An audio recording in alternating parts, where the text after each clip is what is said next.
Deus está morto. Ou pelo menos essa foi a impressão que tiveram os ancestrais dos judeus em 586 a.C. Jerusalém e o templo ao seu Deus estão em chamas. A nação de Israel, fundada pelo rei Davi, é dizimada. Podia parecer o fim, mas na verdade era o início.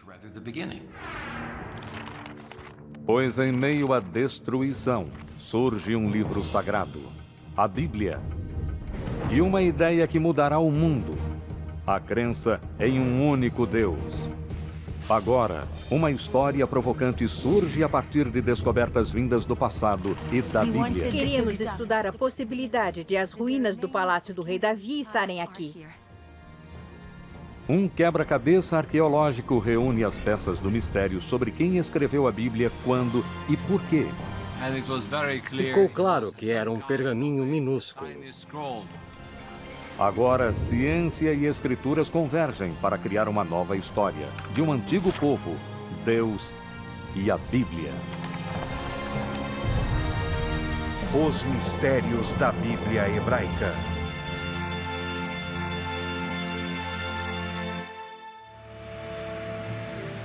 O debate entre a comunidade científica e religiosos continua. Muitos acreditam na hipótese documentária que afirma que o Antigo Testamento teve vários autores e descarta Moisés como fonte única. E como não existem evidências físicas da vida de Moisés, alguns chegam a questionar se ele existiu de fato. Porém, alguns personagens bíblicos podem ter deixado uma marca bem clara. E por volta de 1000 a.C., uma dessas figuras míticas surge para unir as 12 tribos de Israel contra um novo inimigo. Davi meteu a mão no embornal, apanhou uma pedra e arremessou-a com a funda, atingindo o filisteu na fronte. A pedra se encravou na sua testa e o gigante tombou com o rosto em terra. 1 Samuel 17, versículo 49. Dentre todos os nomes na Bíblia hebraica, nenhum é mais citado do que o de Davi. Segundo as Escrituras, Davi criou um reino que se estendia do Egito à Mesopotâmia e que fez de Jerusalém sua capital real. E em uma nova aliança, Deus promete a Davi que seus descendentes governarão para sempre. O filho de Davi, Salomão, constrói o templo onde Yahvé, agora o Deus nacional de Israel, ficará por toda a eternidade. O reino de Davi e Salomão, a nação unida sob Deus, de acordo com a Bíblia.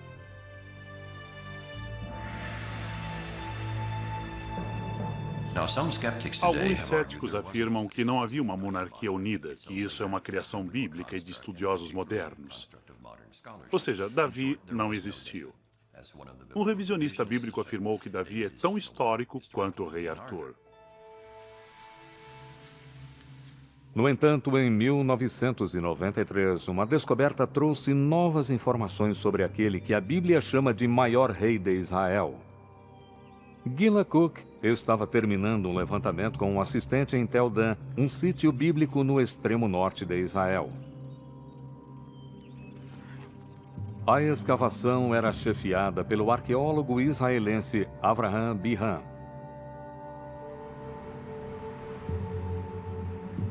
Era o fim do dia e Gila estava fazendo as últimas medições quando ouviu um grito vindo de baixo. Era Bihan gritando para mim. Gila, venha cá. Eu acenei para ele e continuei trabalhando.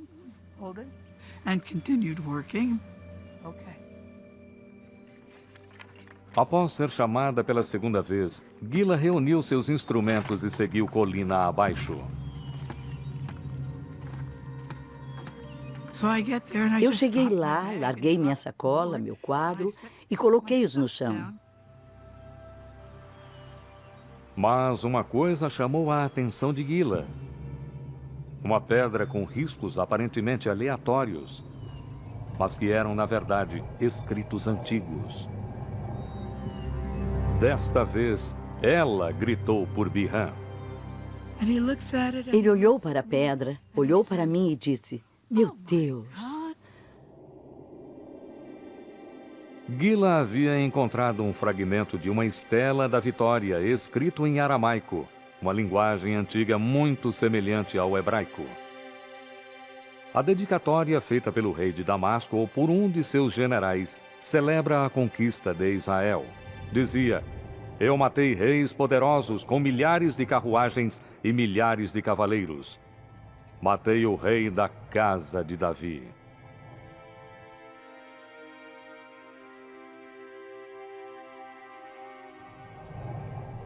Essas palavras, a casa de Davi, fazem desta uma descoberta fundamental. É uma prova convincente de que Davi realmente viveu. Diferente do livro de Gênesis, as histórias dos reis de Israel tiram a narrativa bíblica do reino das lendas e lhes garantem um lugar na história. Quando a cronologia bíblica dos reis de Israel pode ser comparada com inscrições históricas, como a Estela de Tel Dan, é possível obter-se datas relativamente confiáveis. O rei Davi é o mais antigo personagem bíblico cuja existência foi confirmada pela arqueologia. E muitos concordam que ele viveu por volta do ano 1000, no 10º século antes de Cristo. Será possível que parte da Bíblia tenha sido escrita durante o reinado de Davi? O mais antigo alfabeto hebraico descoberto por Ron Tapp em Tel Zayit fornece uma pista intrigante.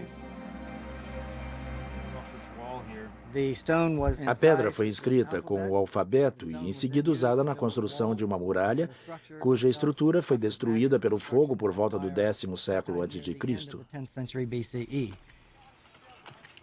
A descoberta foi ainda mais significante porque Tel Zayit era um local muito distante nos limites do reino de Davi.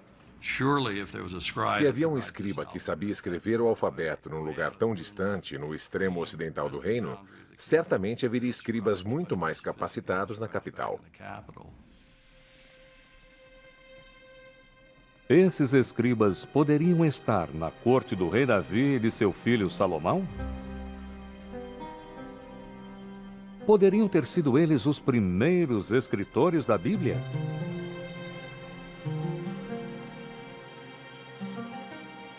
No século XVIII, estudiosos alemães descobriram uma pista sobre quem escreveu a Bíblia, escondida com 2 nomes diferentes para Deus.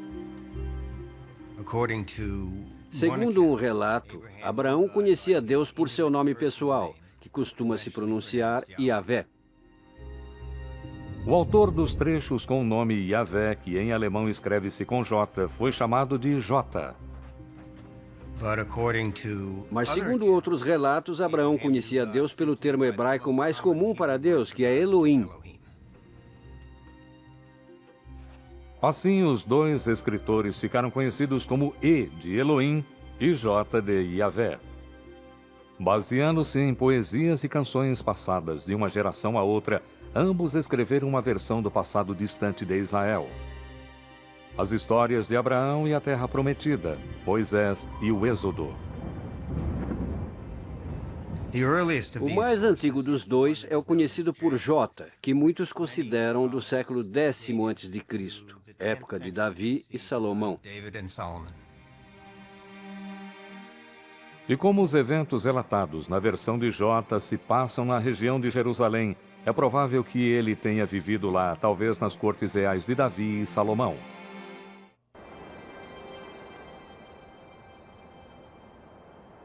Há mais de 100 anos, arqueólogos procuram em Jerusalém evidências do reino de Davi. A arqueóloga israelense Eilat Mazar iniciou escavações na parte mais antiga de Jerusalém, atualmente chamada de Cidade de Davi. No entanto, a região foi palco de conflitos, destruições e reconstruções ao longo de milhares de anos, e seria difícil encontrar provas de eventos bíblicos. Mas então, começaram a surgir grandes muralhas, com 3 metros de espessura, às vezes 5 metros, e vão para todas as direções. Vem do leste, avança 30 metros para o oeste e ainda não encontramos o fim dela. muralhas tão grandes só podem fazer parte de uma enorme edificação. E Mazar acredita que até agora as escavações representam somente 20% da área total. Uma estrutura tão grande mostra a centralização e capacidade de construção. Só pode ser uma estrutura real.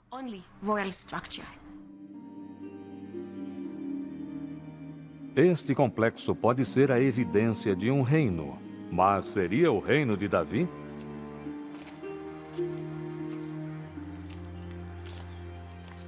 Para pertencerem ao palácio de Davi, as muralhas precisariam existir na época em que ele viveu, por volta de 1000 a.C.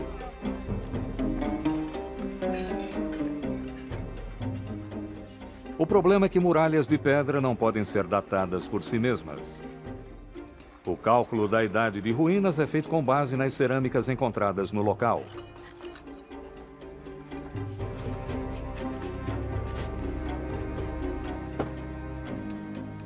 A datação das cerâmicas baseia-se em dois conceitos.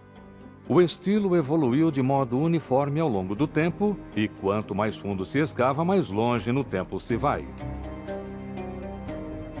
Se o estilo A vem do extrato mais profundo, ele naturalmente é mais antigo que o estilo B, que vem do extrato superior.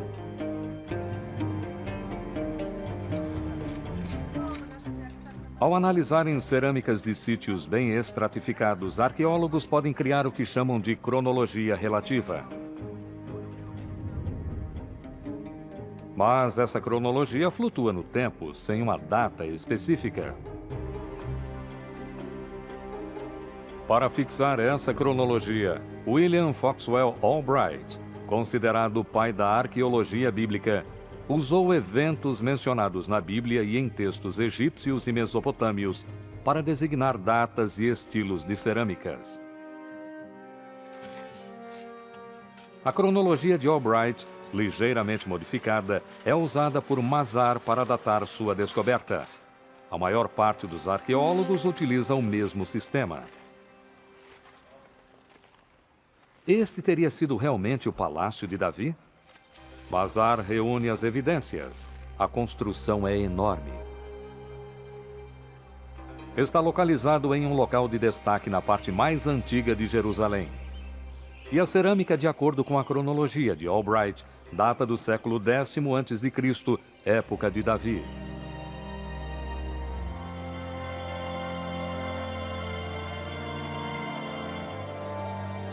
Mazar acredita ter de fato encontrado o Palácio de Davi.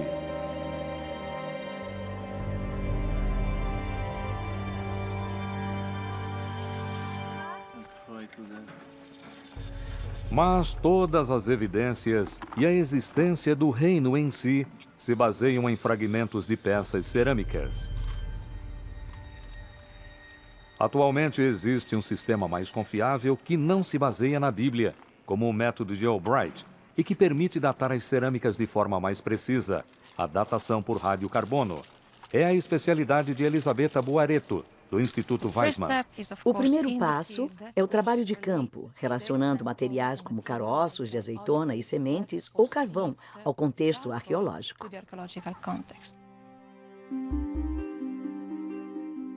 Se um caroço de azeitona for encontrado na mesma camada que uma peça cerâmica, o carbono no caroço poderá ser usado para datar a cerâmica. Quando o caroço morre, seu carbono 14 radioativo decai em um ritmo constante ao longo do tempo, o que não acontece com o carbono 12.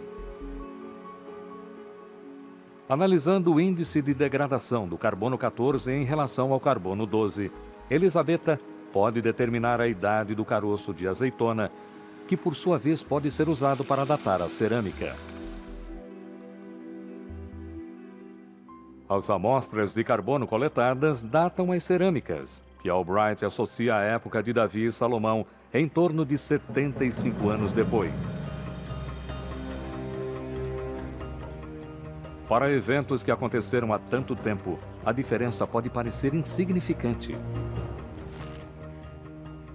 Mas se Elisabetta estiver certa, o Palácio de Davi e o antigo alfabeto hebraico precisam ser deslocados no tempo. Isso os colocaria na época dos reis Anri, Acabe e sua esposa Jezabel, todos seguidores do deus cananeu Baal.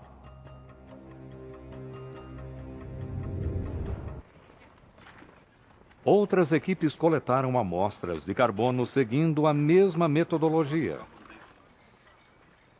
De acordo com os novos resultados, o Palácio de Mazar e o alfabeto de Tepe podem datar do século X a.C., época de Davi e Salomão. Mas como explicar essa discrepância? O problema é que a datação por radiocarbono tem uma margem de erro de 30 anos para mais ou para menos, mais ou menos a mesma diferença entre os dois lados. A cerâmica e a datação por radiocarbono não podem determinar se o reino de Davi e Salomão era tão grande e próspero como descreve a Bíblia.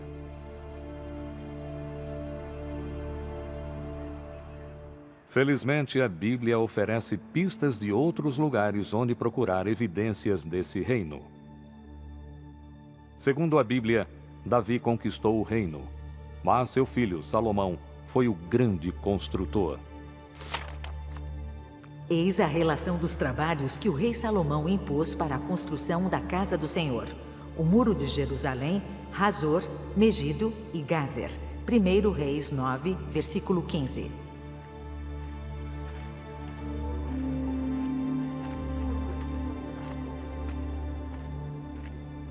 Aqui em Hazor, Amnon Ben-Tor, diretor de escavações, acredita ter a prova da campanha de construção de Salomão. O chamado Portão de 6 Câmaras é uma enorme entrada fortificada com torres e salas de guardas. O predecessor de Ben-Tor, Igal Yadin, foi quem descobriu a estrutura. Era um portão com 6 câmaras. E Yadin imediatamente lembrou que um portão muito parecido foi escavado em Gaza. E a Universidade de Chicago escavou este portão aqui em Megido.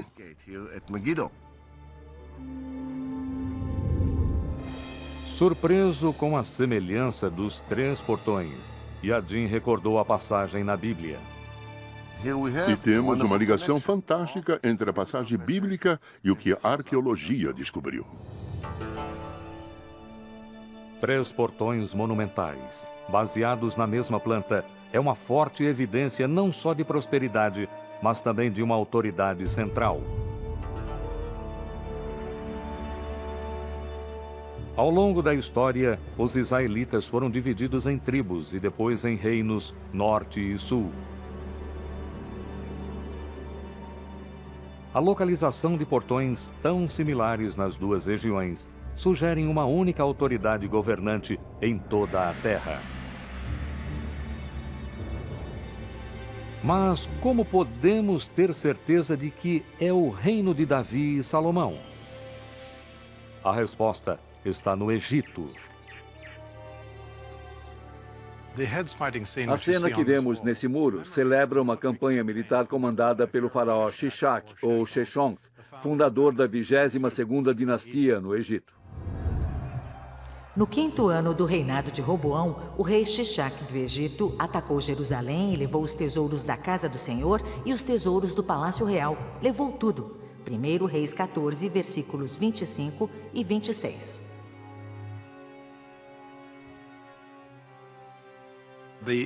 A importância disso, ao fixar uma das mais antigas datas em que a história do Egito coincide com a história bíblica, é muito grande e precisa ser levada em conta.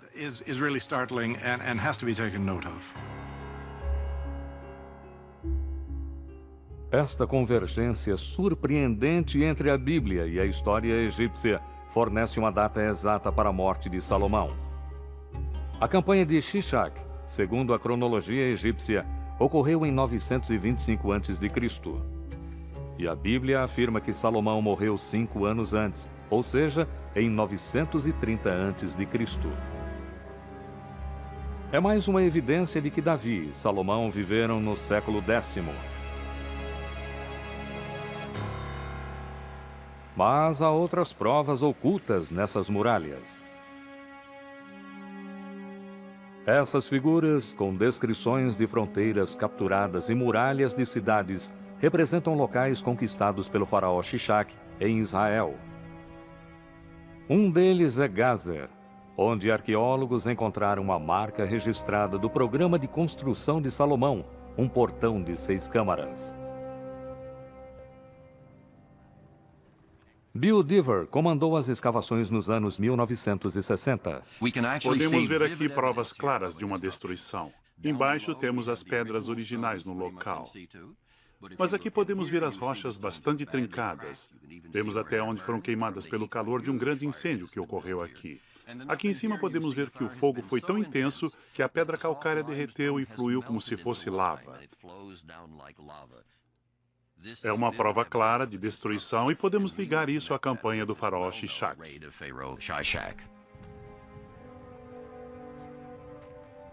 E se o portão foi destruído por Shishak em 925 a.C., é provável que tenha sido construído durante a vida de Salomão, que morreu 5 anos antes.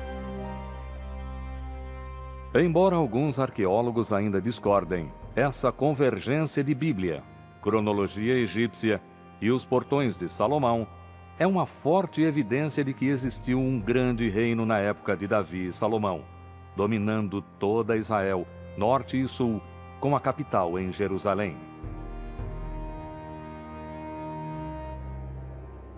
Mas Jerusalém era mais do que um centro político, era um centro religioso. A magia de Jerusalém era a magia do templo. Um templo para um Deus.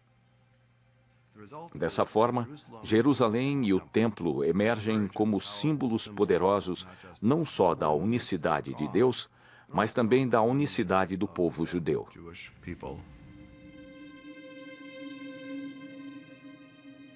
As práticas religiosas dos antigos israelitas têm pouca semelhança com o judaísmo atual. Elas eram centradas em torno do templo construído pelo filho de Davi, Salomão, e visto como a habitação terrena de Yahvé. Para entender como os antigos israelitas cultuavam seu Deus, os estudiosos precisam descobrir como era o templo e como ele funcionava. Mas embora se saiba onde as ruínas devem estar, é impossível escavar no local. Elas estão sob o terceiro local mais sagrado no islamismo, que inclui a cúpula da rocha. Nem uma única pedra do Templo de Salomão foi escavada, mas a Bíblia oferece uma descrição incrivelmente detalhada. O templo construído pelo rei Salomão para Yahvé tinha 60 côvados de comprimento, 20 de largura e 30 de altura. No Santíssimo, Salomão mandou instalar 2 querubins de madeira de oliveira de 10 côvados de altura. Salomão revestiu os querubins de ouro. 1 Reis 6, versículos 2, 23 e 28. A descrição da Bíblia permite o esboço de uma planta para o Templo de Salomão. E ela é bastante semelhante aos templos feitos por povos vizinhos que cultuavam vários deuses. O templo mais parecido fica a centenas de quilômetros ao norte de Jerusalém, em Ain Dara, na atual Síria. Eles possuem dimensões parecidas e a mesma planta baixa, guardando os 2 templos a esfinges ou querubins, como a Bíblia os chama. O templo de Ain Dara também possui pegadas enormes do Deus que viveu aqui. Elas marcam seu progresso na caminhada ao trono, localizado no santuário interno. Se pegarmos os detalhes do Templo de Salomão encontrados no Livro dos Reis e os compararmos com o Templo de Ain Dara, poderemos ter uma boa ideia de como o templo teria sido na época de Salomão.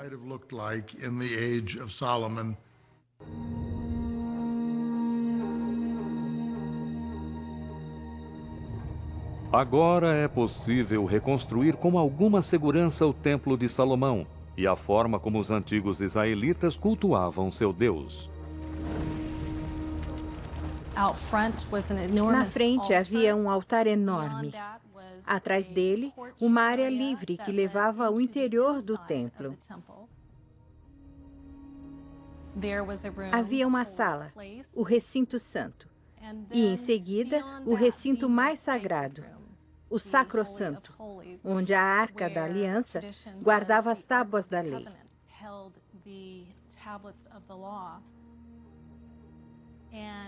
E esse recinto era considerado o local mais sagrado na Terra, porque era onde Deus podia ser encontrado.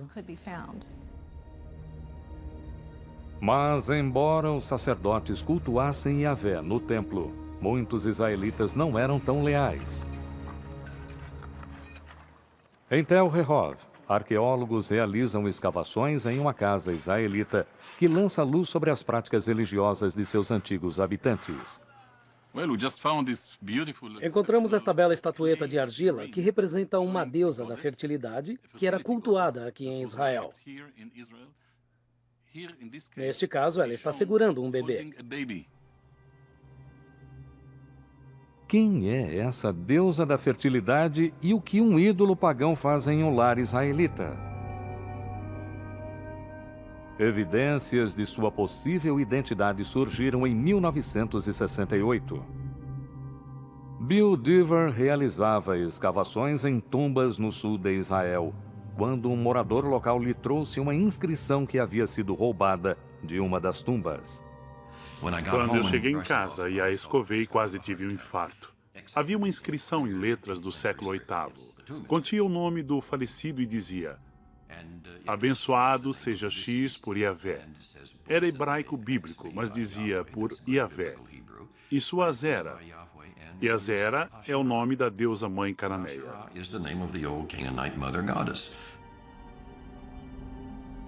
Outras inscrições, associando Yahvé e Azera, foram descobertas e milhares de estatuetas foram encontradas por toda Israel.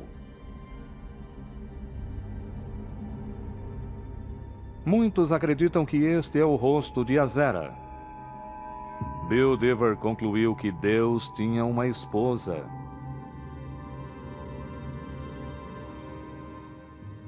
Mesmo centenas de anos depois de os israelitas terem deixado suas raízes pagãs, o monoteísmo ainda não havia sido adotado por completo.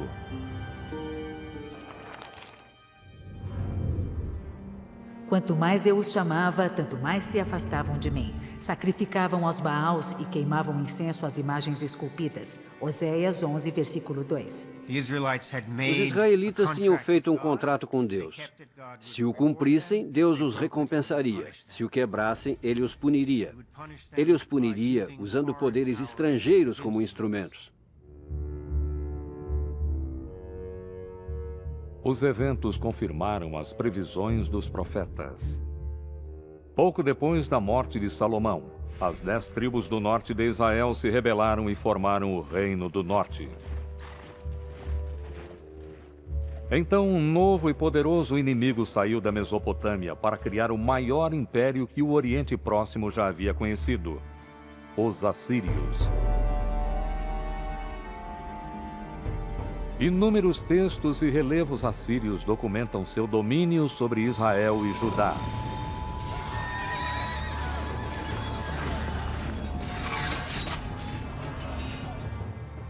Em 722 a.C., o exército assírio derrotou o Reino do Norte.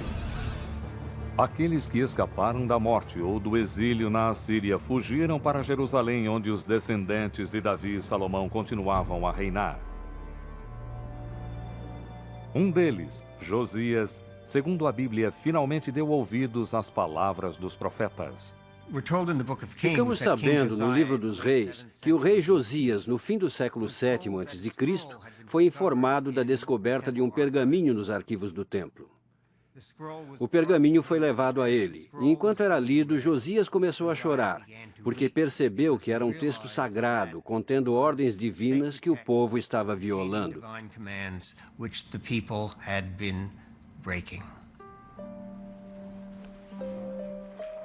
Acredita-se que o pergaminho perdido faça parte do 5º livro da Torá, Deuteronômio, um detalhado código de leis e costumes.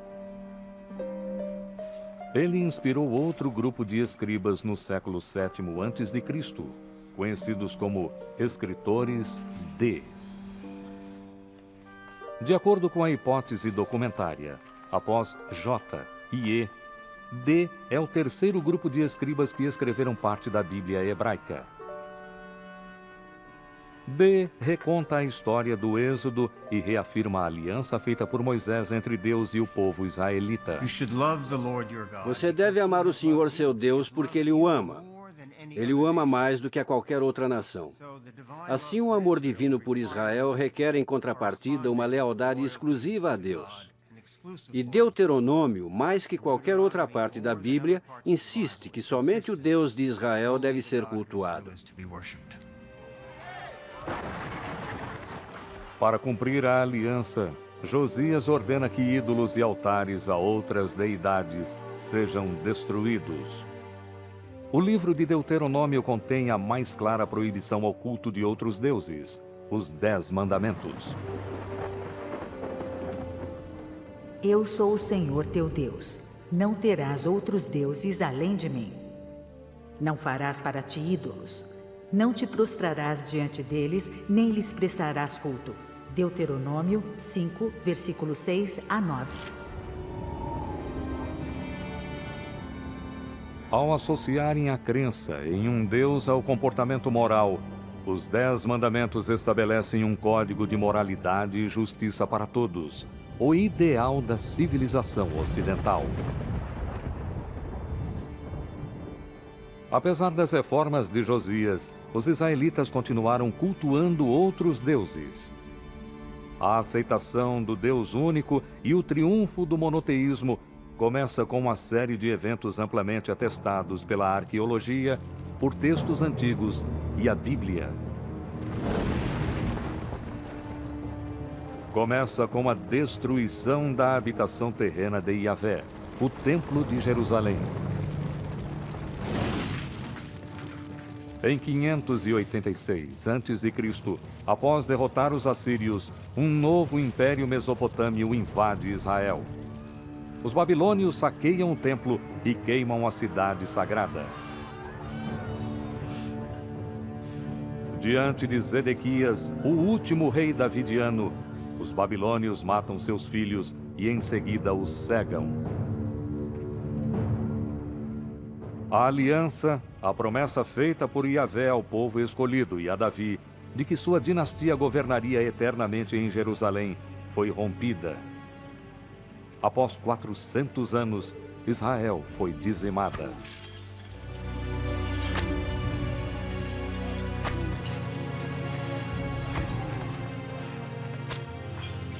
Os sacerdotes, profetas e escribas israelitas são acorrentados e levados à Babilônia. Registros babilônios confirmam a presença de israelitas, incluindo o rei, no exílio. Sem o templo, o rei e as terras, como os israelitas conseguiram sobreviver? A jornada começa com antigos pergaminhos que, segundo alguns estudiosos, foram resgatados das chamas da destruição. Entre os exilados que foram de Jerusalém à Babilônia, estavam sacerdotes do templo. E eles levaram seus documentos sagrados, ou seja, as tradições sagradas.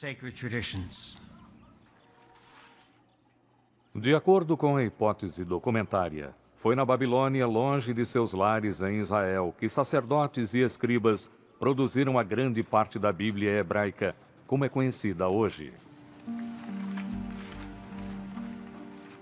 Esses escritores são identificados, entre os estudiosos, pela letra P.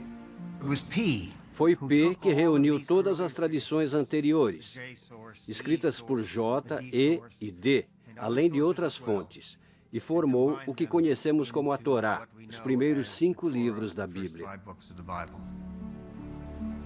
Além de compilar, P editou e redigiu uma versão do passado distante de Israel, incluindo a história de Abraão e sua aliança com Deus por meio do ritual da circuncisão, que identifica o povo israelita e mantém o pacto divino.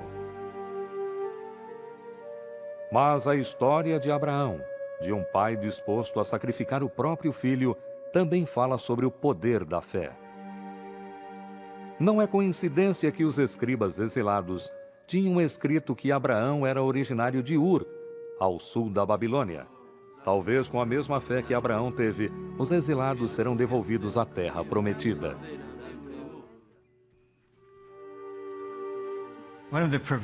Um dos principais temas na Torá é o tema do exílio e do retorno. Abraão vai ao Egito e volta de lá. Os israelitas vão ao Egito e saem. Para os exilados na Babilônia, no século VI a.C., o tema deve ter tido um forte impacto. Deus, que tinha agido em favor deles no passado, voltaria a agir novamente. Os israelitas ainda tinham um problema. Como em uma terra estrangeira, sem o templo e os sacrifícios, poderiam eles se redimir aos olhos de Yahvé?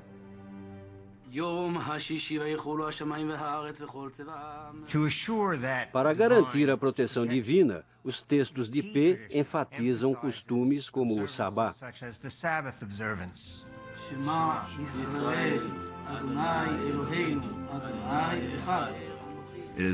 Foi durante esse período que os exilados perceberam que, mesmo longe de sua terra, sem um templo, sem os sacerdotes, sem reis, eles ainda eram capazes de cultuar Deus, ser leal a Ele e seguir os mandamentos.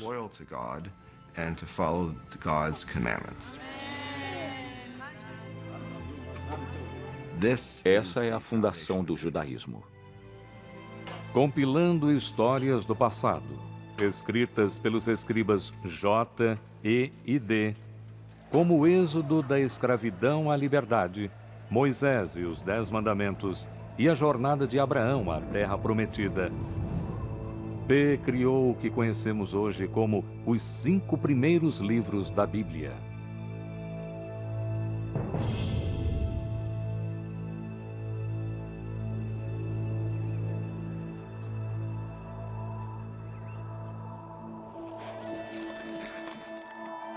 Embora essa teoria seja amplamente aceita, é muito difícil encontrar evidências físicas de textos bíblicos do exílio ou de períodos anteriores. Os mais celebrados textos bíblicos são os manuscritos do Mar Morto. Descobertos por acaso em 1947, os manuscritos representam quase todos os 39 livros da Bíblia hebraica, muitos deles em fragmentos.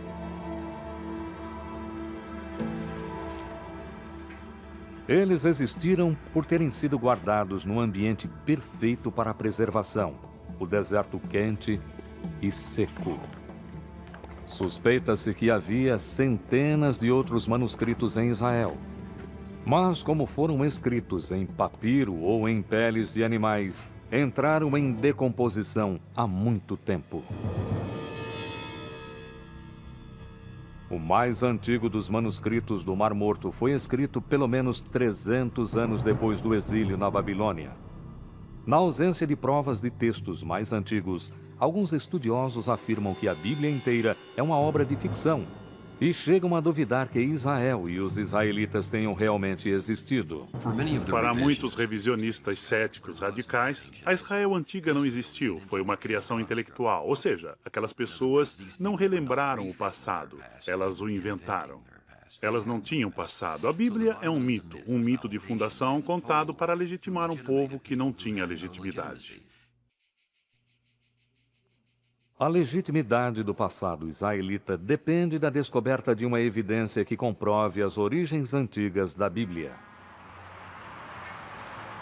A história dessa grande descoberta teve início nas proximidades da muralha de Jerusalém, em um antigo cemitério.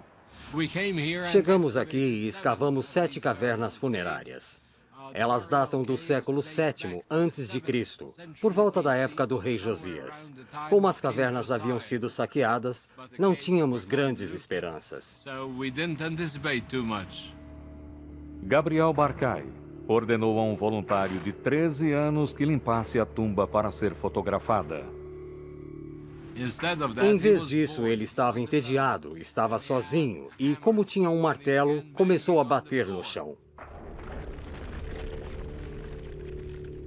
O chão era, na verdade, um teto caído.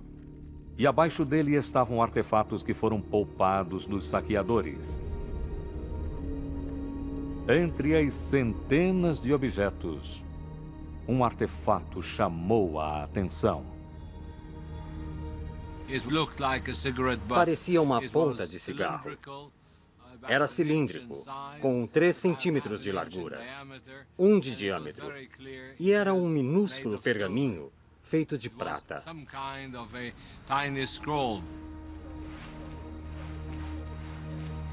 Um segundo pergaminho, pouco menor, também foi encontrado, e ambos foram levados ao laboratório do Museu de Israel.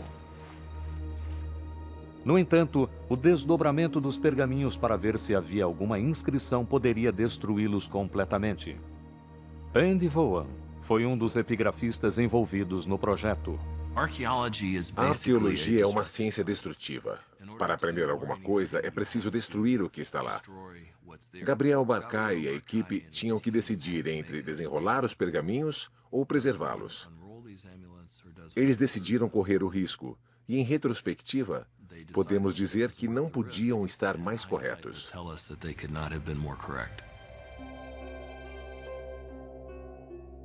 Com extremo cuidado, os técnicos criaram um método especial para desenrolar os pergaminhos e revelar seu conteúdo.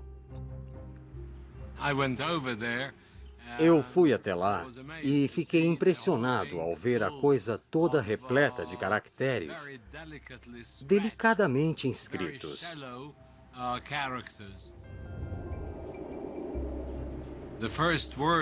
A primeira palavra que pude decifrar na hora foi YHWH,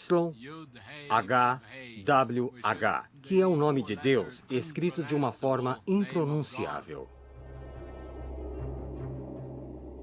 Investigações posteriores revelaram novos textos e uma oração bastante familiar, ouvida em sinagogas e igrejas até hoje. O Senhor te abençoe e te guarde. O Senhor faça brilhar sobre ti sua face e se compadeça de ti. O Senhor volte para ti o seu rosto e te dê a paz. Números 6, versículos 24 a 26.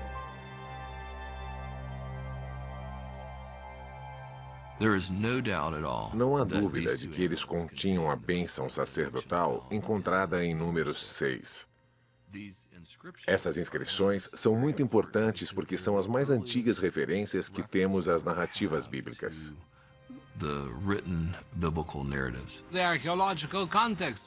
O contexto arqueológico é muito claro porque foram encontrados com cerâmicas do século VII a.C. Além disso, a paleografia, o formato das letras, aponta para o século VII a.C., sem qualquer dúvida. Os pergaminhos com a bênção sacerdotal foram produzidos 400 anos antes dos manuscritos do Mar Morto. É uma descoberta impressionante e prova que ao menos alguns versos da Bíblia foram escritos durante o reinado dos descendentes do rei Davi. Ao fornecerem textos anteriores ao exílio na Babilônia, os pergaminhos de prata confirmam que a Bíblia hebraica foi criada a partir de poesias, tradições orais e orações que remontam à época dos escritores D, e talvez além, até os escritores E e J.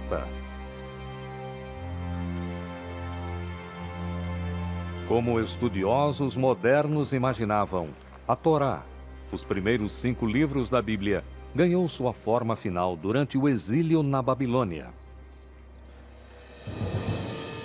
No entanto, apequenados diante da imponência dos templos e das estátuas gigantescas de deuses babilônios, os israelitas também precisam confrontar a pergunta fundamental: por que seu Deus Yahvé os abandonou? Foi nesse momento que concluíram que o politeísmo os levou à queda. Existe de fato somente um Deus. Os israelitas abandonam a tolice do politeísmo. O monoteísmo triunfa. E esse fato é comprovado pela arqueologia. Antes da destruição do primeiro templo, em qualquer parte do território da Judéia que escavemos, encontramos santuários e encontramos milhares de estatuetas, até mesmo em Jerusalém.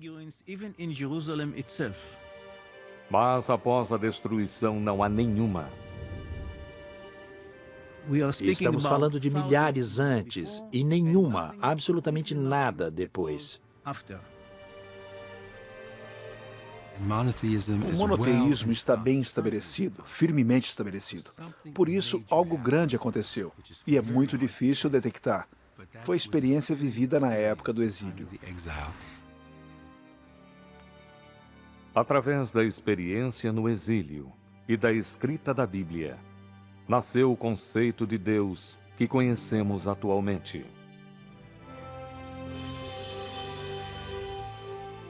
Os pergaminhos que registram a relação dos israelitas com seu Deus é hoje a Bíblia hebraica. O Antigo Testamento, um texto sagrado para mais de 3 bilhões de pessoas. Por meio da escrita, um culto antigo tornou-se uma religião moderna, e a deidade israelita Yahvé se transformou no Deus das 3 maiores religiões monoteístas.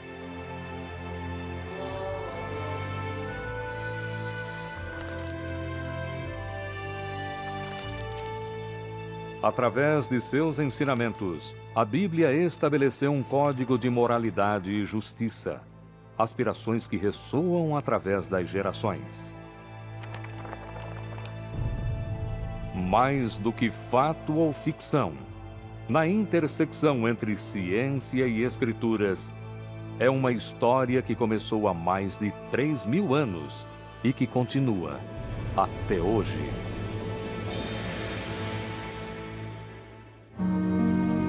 Versão Marshmallow São Paulo.